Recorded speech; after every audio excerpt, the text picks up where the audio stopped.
very bad relationship with the popular press. They were disinvited and all gracefully retired. But Barbara, you and Andrew both pick on something which is impossible to miss, which is young Earl Spencer's talk. So let me go next to Anthony Holden, biographer, journalist in your day. Tony Holden, still write a column for one of the popular newspapers.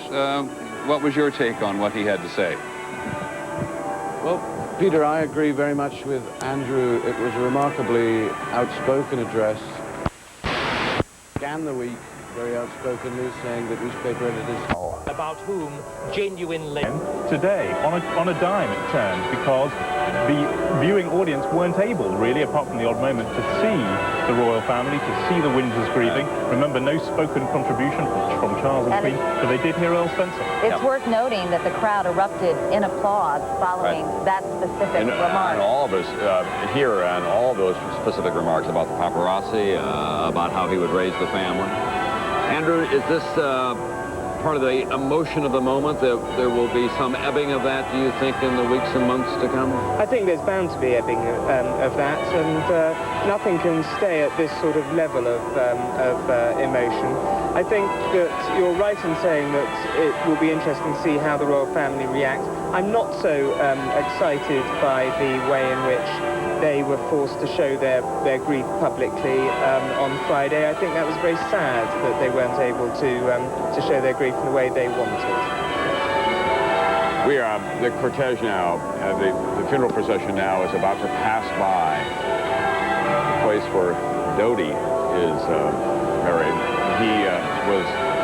Funeral services for him, obviously, were held in the Muslim tradition very swiftly within 24 hours here in London, and his father was forced to go to a traditional Muslim burial site and pick out a plot as he stood there with the casket bearing his son parked at the gate. It was a whirlwind romance. 5 weeks is all. They probably had known each other longer than that, but they began to be romantically involved in vacations in the Mediterranean. And according to spokesman for the Fayed family, they were very, very happy, and in fact Diana is reported to have called one aide to Mohammed Al Fayed when she returned and said that we've all had a splendid time talking about the boys as well. And according to all of many of Diana's friends who spoke with her about her relationship with Dodi Fayed, she was exceedingly happy, and many of them felt as if finally she had found some kind of peace and some kind of genuine affection in her personal life. She was also, I think, having fun at last. I mean, you know, it wasn't a lot of fun, but she was allowed to have. And she was having fun in the end. She was having a holiday romance. I mean, I very much doubt it would have lasted very much longer than that. But at the time that she died, she'd had a wonderful holiday. She was with a man who adored her. He's very generous, Dodi Fayed, a very, you know, attentive, very courtly man who just wrapped her in attention. And she relished it, and she loved it, and she was having a ball. From some of her friends, Tom, that she was delighted that he liked her, and I think that harkens back to this insecurity and feelings of unworthiness that unfortunately seemed to plague her for much of her life, which I thought was frankly one of the most heartbreaking things about Earl Spencer's tribute, that this much revered, glamorous woman still felt unloved so much of the time. But understandably, considering how she was treated much of the time, with close-ups on her legs to show cellulite, something that most women of her age would have far worse. But don't you think that Andrew was even deeper than that, deeper than the press coverage? I think, of course, it was in that her marriage had broken down. But in this, I really don't think that we need to see this, or should see this, as a question of the Spencers versus the Windsors, because of one half sentence in that address.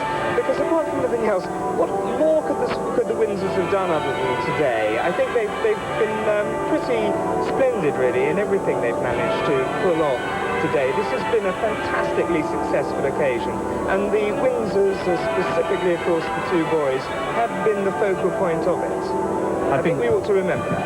I think it's absolutely right that today has been a remarkable occasion, and it did bring together that tradition and modernity just as everyone wanted. But it isn't. It just simply isn't right and probably accurate to suggest it's just a half line. It was the only moment of, in a way, real speech in the entire ceremony. The rest were existing hymns and readings, and it was several very direct and kind of barbed references from Earl Spencer.